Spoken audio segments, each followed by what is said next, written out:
perbedaan pemain lokal dan pemain diaspora. Kok pemain lokal kita gini, kok pemain diaspora bisa gitu? Pemain yang jago gocek ya dia akan dihargain di satu community itu. Nah ini menurut gue persepsi yang sangat salah.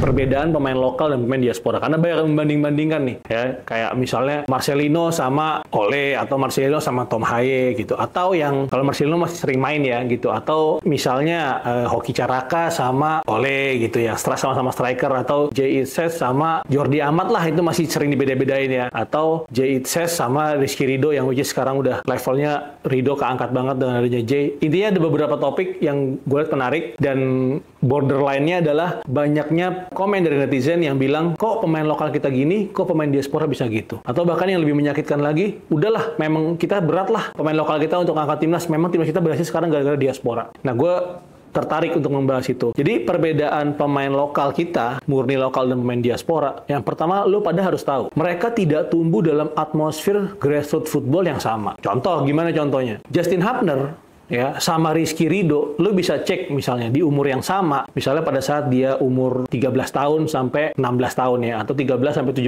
tahun, di level itu berapa pertandingan yang Rizky Ridho mainkan, berapa pertandingan yang Justin Hubner lakukan. Ya itu pasti terjadi perbedaan yang signifikan. Atau kita bisa ngomong lagi misalnya pemain-pemain kita yang kurang dapat menit bermain gitu di tim nasional. Contoh misalnya si gelandangnya kita yang ada di lokal nih, kayak yang masuk timnas sekarang kan ada beberapa pemain lokal kita tuh. Kita bandingin misalnya sama Joy Pelupesi yang kemarin baru datang terus main gitu. Ya kok bisa jauh banget bedanya gitu. Ya kita bisa cek lagi berapa kali Joy main di tempatnya, ya berapa kali kita main di tempatnya di umur kita yang sekarang, ya di umur pemain yang pada saat umur yang sama di kompetisi yang sama. Jadi karena mereka tumbuh di atmosfer sepak bola yang berbeda, akan terjadi juga banyak perbedaan di outputnya. Kita punya pemain spesial.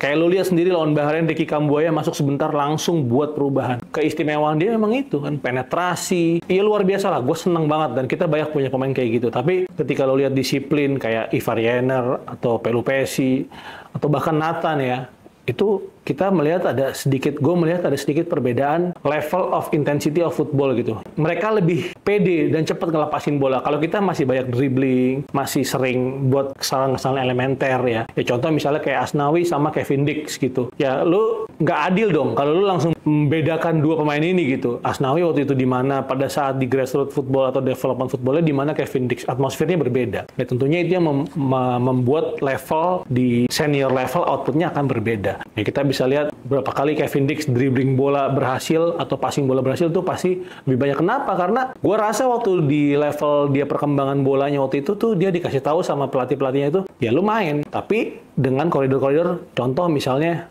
lebih efektif tuh passing ya, bukan dribbling ya. Ini kan jarang dikasih tahu di kelompok umur di Indonesia gitu. Jadi kayak biasanya tuh pemain yang jago gocek ya dia akan dihargain di satu community itu. Nah ini menurut gue persepsi yang sangat salah. Karena menurut gue lo boleh dribbling, lo boleh penetrasi di tempat yang memang resikonya jauh dari gawang kita. Kalau di dekat kotak penalti ya silahkan. Tapi kalau di area belakang atau tengah, ya itu memprogresi bola paling pas ya dengan passing, paling cepat dan paling efektif ya dengan passing. Ya jadi yang membedakan mereka dan kita yaitu adalah pay attention to detail. Ya makanya gue sebagai pelatih juga mengkoreksi diri gue kadang, karena outputnya gini, better coaches itu better players. Ya kalau pelatihnya bagus, yang keluar juga akan players yang bagus. Ya kadang dulu waktu gue pertama-tama ngelatih juga gue terjebak tuh dalam paradigma melihat pemain tuh, wah jago dribbling, nih potensial nih dia nih. Jadi kita kayak nutup mata sama pemain-pemain yang bisa reading the game, 2 sentuhan, 3 sentuhan dia jalan, itu kita kayak nutup mata. Tapi sekarang ketika gue mulai belajar, kursus, melihat pemain-pemain yang bisa efektif dari permainan yang efisien, gue melihat, oh ini yang pelan-pelan harus kita rubah mindset pemain kita. Jadi bukan dribbling lu pasti jago dan potensi, no. Dribbling pada tempatnya, passing pada tempatnya. Nah ini yang gue rasa belum detail. Dan di luar negeri, mereka di Eropa udah detail di masalah ini. Jadi mudah-mudahan ada perbaikan ke depannya, khususnya di diri gue sendiri, apa yang bisa gue kasih ke anak-anak yang gue latih, baik di level grassroots atau development football, gue akan influence ini, gitu. banyak passing, habis pass move, jangan diem gitu. Dribbling, penetrasi di area kotak penalti lawan silahkan, ambil resiko di situ. Ya, tapi ketika memprogresi bola tuh bukan dengan dribbling, tapi lebih efektif dengan passing. Tentunya ini semua situasional, tapi gue melihat bagaimana pemahaman yang clear akan membuat si pemain tadi bisa mengefisiensikan tenaga mereka, keputusan-keputusan mereka di lapangan, dan itu yang membuat terlihatnya pemain berpengalaman dan tidak berpengalaman, atau yang dewasa atau belum dewasa. Jadi perbedaannya jangan dibuat apple to apple. Kenapa si dia lebih bagus, si dia jelek? Tugas kita dukung sambil kita perbaiki pelan-pelan apa yang bisa kita perbaiki pelan-pelan. Tujuan gue buat video ini untuk mengedukasi teman-teman dari orang yang memang gila bola, suka bola, tapi agak awam mengenai teknis bola. Jadi gitu. Kenapa pemain lokal kita dalam tanda kutip kurang bisa bersaing dengan pemain-pemain diaspora yang datang? Karena iklim sepak bola dia pada saat kecil itu sedikit banyak ada perbedaan. Jadi kita kasih pemakluman, jangan kita hujat ya, tapi sama-sama kita perbaiki, baik pelatih, federasi, supporter juga, untuk bisa memberikan output positif kepada iklim sepak bola Indonesia. Itu aja video hari ini. Thank you guys. See you next video.